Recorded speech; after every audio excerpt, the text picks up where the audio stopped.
Hello everyone, good morning. চলে এসেছি আবার একটা নতুন মিনি ব্লগ নিয়ে। আজকে না একটু সকাল সকালই উঠেছি।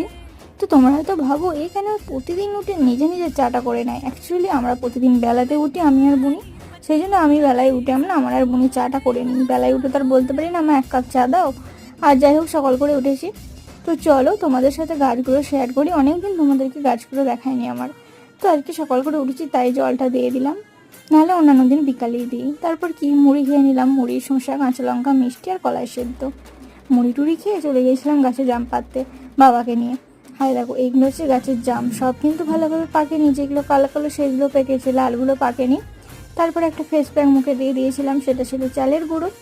মেয়েকে 10 মিনিট রেখে কি আর করবো, চান করতে চলে গেলাম। চান করা তো হয়ে গেছে, এরপর চলো তোমাদেরকে একটা জিনিস দেখে নিয়ে এসে, আর তোমরা গেস করো আর কমেন্টে বলো কি উপলক্ষে হতে চলেছে। তো এই যে প্যান্ডেল হচ্ছে, তোমরা গেস করো কিসের প্যান্ডেল হতে পারে। তোমরা হয়তো ভাববে কিছুদিন আগে তো বাড়িতে বিয়ে বাড়ি হলো, তো এটা